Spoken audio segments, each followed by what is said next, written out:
करंजगाव येथील पौराणिक सिद्धेश्वर महादेव मंदिरात भौमप्रदोष निमित्ताने भाविकांची दर्शनासाठी गर्दी।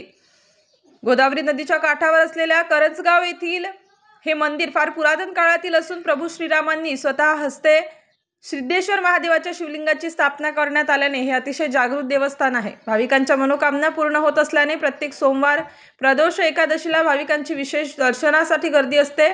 सिद्धेश्वर महादेव मंदिराचे महंत श्री विठ्ठलनाथ महाराज, पुजारी जोगदंड बाबा यांच्या मार्गदर्शनाखाली करंजगाव ग्रामस्थांच्या सहकार्याने गोदावरी नदीच्या तीरावरील असलेला हा मंदिर परिसर अत्यंत सुशोभित असून सावली देणारी झाडे, गोदावरी नदीवरील गोदाकाठ आकर्षक आहे।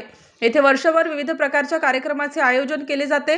महाशिवरात्रीच्या निमित्ताने येथे अखंड हरिनाम सप्ताह सुरू आहे। दररोज रात्री कीर्तनासाठी दूरवरून पंचक्रोशीतील भाविक येतात। काल सोमवार एकादशी, आज माघ कृतिका, मंगळवार भौमप्रदोष असल्याने सकाळपासूनच दर्शनासाठी भाविकांची गर्दी झाली। महाशिवरात्री निमित्ताने मोठी यात्रा भरते। दर्शनासाठी दूरवरून भाविक येतात। मंदिराच्या सभागृहात सकाळी कीर्तनाचे आयोजन केले आहे। यावेळी अनेक दानशूर भाविकांचे वतीने फराळाचे वाटप होते। गोदावरी नदीच्या पात्रात असलेल्या पानवेलीमुळे भाविकांची गैरसोय झाल्याचे चित्र पाहायला मिळते। स्टार न्यूजसाठी मुकुंद आव्हाड, सारोळे, थाडी।